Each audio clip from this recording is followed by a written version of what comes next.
ನಮಸ್ಕಾರ ರೈತ ಬಾಂಧವರೇ, ನನ್ನ ಹೆಸರು ಬಸವರಾಜ್ ಅಂತ, ಸಾವಳಿ ಗ್ರಾಮದವರು, ಎರಡನೇ ಕಂಪ್ನಿ ಪ್ರತಿನಿಧಿ ಮಾತಾಡೋದ. ಸರ್, ಇಲ್ಲಿ ಕೊಣ್ಣೂರು ಅಂತ ಊರಿಗೆ ಬಂದವ್ರಿ. ಒಂದು ಕೆರಂಟೋನ್ ಆಗಲಿ ಕ್ರಾಸ್ ಆಗಲಿ ಅವರಿಗೆ ಡ್ರಿಂಚಿಂಗ್ ಮಾಡಕ್ಕೆ ಬಿಟ್ಟಿರ್ತಾರೆ. ಅವ್ರು ರೈತರು ಇದ್ದಾರೆ. ರೈತರ ಅವ್ರ ಅನಿಸಿಕೆ ಅಂತ ಅವ್ರಿಗೆ ಕೇಳಿ ಬನ್ನಿ. ಸರ್ ನಮಸ್ಕಾರ. ಸರ್ ನಮಸ್ಕಾರ. ತಮ್ಮ ಪರಿಚಯ ಹೇಳ್ರಿ. ನಮ್ಮ ಪರಿಚಯ ಭರಮಪ್ಪ ಜಿನ್ನಪ್ಪ ಹೋಳಿ ಕೊಣ್ಣೂರವರ. ಭರಮಪ್ಪ ಜಿನ್ನಪ್ಪ ಹೋಳಿ ಕೊಣ್ಣೂರು ರೀ. ಕೊಣ್ಣೂರು. ಹ್ಞೂ ರೀ. ಕೊಣ್ಣೂರು ರೀ. ಇದನ್ನ ಒಂದ್ಸಲ ಡ್ರಿಂಚಿಂಗ್ ಮಾಡಿದಂಗೆ ಹ್ಞೂ ರೀ. ಮುಂದೆ ಒಂದು 15-16 ಮೈಲಿ ಹೊಡ್ತಾವ್ರಿ ಒಂದು ಕೈ ಬಿಟ್ಟು. ಈಗ ಮತ್ತೆ ಲಾಗೋಡ ಫಸ್ಟ್ ಏನು ಒಂದು ಚೀಲ 2 ಚೀಲ ಹೋಗಿದೀನಿ ಅದಟ್ಟ ಹಚ್ಚಿದ್ನಾಗ ಹತ್ರ ಒಳಗೆ ಕೊಟ್ಟ ಲಾಗೋಡ್ ಮಾತ್ರ ಹಾಕ್ಯಲ್ಲ. ನಮ್ಮ ಡ್ರಿಂಚ್ ಮಾಡಿನಂತ ಹಚ್ಚಿದ ಲಾಗೋಡ ಒಟ್ಟು ಒಳ್ಳೆ ಲಾಗೋಡ ಹಾಕಿಲ್ಲ ಎಲ್ಲ.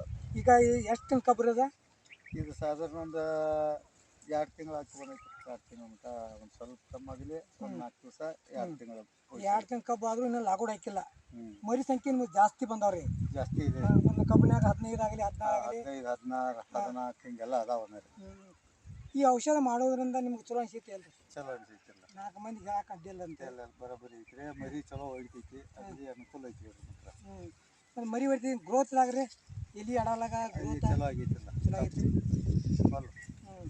ಗಿರ್ನಿಸ್ ಒಳಗೆ ಐತೆ ಸರ್. ಚಲೋ ಐತಿ. ನಮ್ಮ ಕಂಪ್ನಿ ಬಗ್ಗೆ ಹೇಳಿ ಮಾಹಿತಿ ಹಾಕಿದ್ದೆ. ಧನ್ಯವಾದ.